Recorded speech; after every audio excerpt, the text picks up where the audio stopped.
k-means clustering, we have to working on data mining. So here in the k-mean clustering algorithm, mainly it is a unsupervised learning algorithm. It is developed by the J. McQueen in 1967, and then J. Hartigan and M.A. Wong in 1975. They have to develop in depth in k-means clustering algorithm. So in this approach, mainly you have to the number of data objects are classified into the k number of clusters. So you have the number of objects. Data objects means data points. So all these data points you have to classify it into the k number of clusters, and which is observation belongs to the cluster with the nearest mean.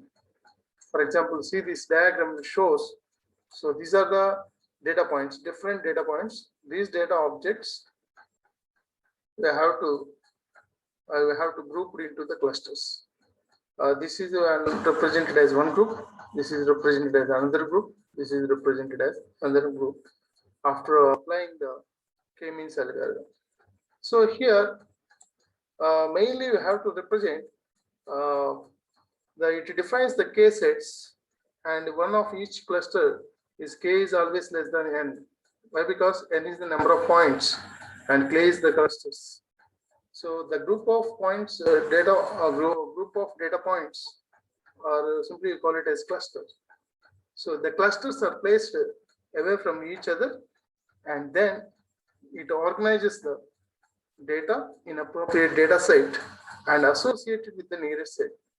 So here, whenever you have to complicate it to perform, in this case, early grouping is done, and it is necessary to recalculate while the data points are grouped into the one cluster. Again, these data points you have to recalculate the k new set by barycenters of the clusters from the previous step. After having these k new sets, the same data set points and the nearest new sets are bound together. So finally, the loop is generated. As a result of this loop, the k sets change their location step by step until no more changes are made. So how it was? See this this algorithm will be represented. So finally, based on this algorithm, minimizing the objective function with the summation of j equal to 1 to k and I equal to 1 to n, the modulo of x of I minus c of j modulo square. The data point x of j ij represented as data points, c of j represents the cluster center, n is represent the number of data points, and k is the number of clusters. Okay, see here how the algorithm works in k-means cluster.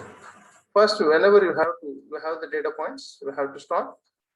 How many clusters you have to implement it? All these data points we have to represent it with the number of clusters that are represented with the k. And now centroid, we have to calculate the centroid of the points and distance objects to the centroid. So we have to calculate it, and based on that distance calculated to the objects to the centroid, we have to grouping. So grouping the based on minimum distance. So for example, we have the 3 clusters. In all those 3 clusters, first cluster have the data points, and second cluster also we have the data points, and third cluster also we have the data points.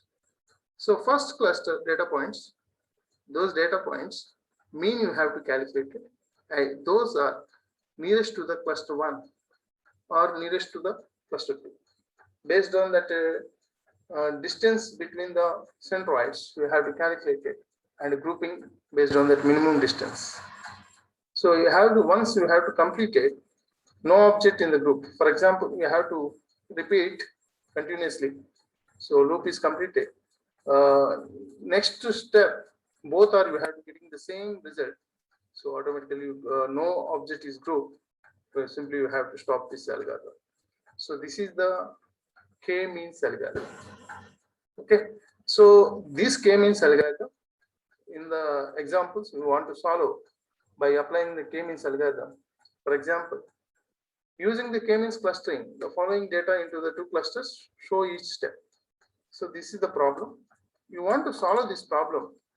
First one, so the set of data 2, 4, 10, 12, 3, 20, 30, 11, 25. So we have to arrange it into the ascending order. So assign the alternate value to each cluster randomly. So now we have to consider as a alternate values we have to consider here. So 2, 10, 3, 30, 25. Okay.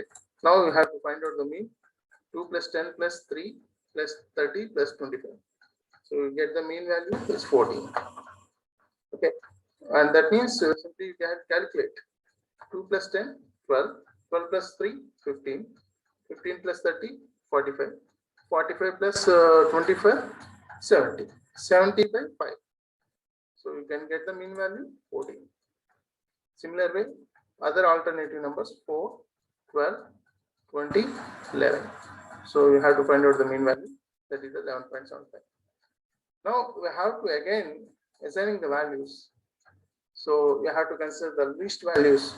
So where the maximum value, that is the values you have to consider 20, 30, and 25. So these are the values we have to represent it, and the mean value is 25.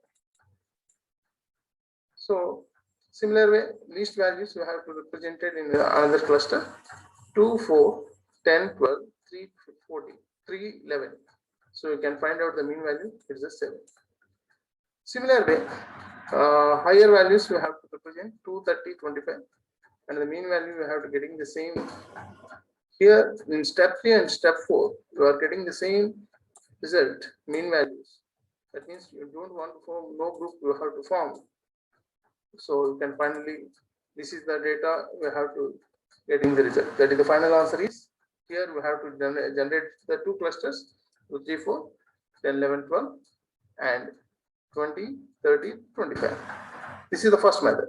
And the second method, randomly we have to assign the one mean, two means, that is M1 and M2. Randomly you have to take 3 and 4. Grouping the numbers close to the mean. And so what are the values you have, where you have to getting the 3 mean. So that all you have to represent it as one group. And nearest to the 4, we have to represent it as another cluster. K1 equal to 2 and 3. That is the mean is 2.5. And the remaining values we have to represent it as, that mean is 16. Similar way, in next step 2, 3, 4. So that we have to represent it as mean value is 3 and mean value is 8. And 2, 3, 4, 10. So this mean value is 4.75 and remaining that you have to represent 19.6. And step 6, 2, 3, 4, 10, 11, 12 and 20, that 25. The mean value is 7 and the second mean value is 25. So similar way, you have to nearest data points. So the nearest to the center that we have to consider. Next step also you have to getting the same values. So no more groups you have to form. So you have to coming to the outside. Stop these clusters. So steps 6 and 7 are the same. So final the answer is first cluster is 2, 3, 4, 10, 11, 12, and second cluster is 20, 30, 25. This is the way that we have to find out the K-mean for the given values. You can use the K-means algorithm. You can solve a particular problem like this, either using the method 1 or method 2. So that is simply you can call it as meta-weights. Instead of talking the mean value of the object in a cluster as a reference point, meta-weight can be used. It is mostly centrally located per object. It is also called partition around meta-weights. That is the PAM. The single partition of the data into the K clusters, which each cluster consists of point. This is the centrally located point of the cluster based on that some distance measure. These representative points are called meta-weights. So everyone will have to understand this concept, and please subscribe my channel. Thank you.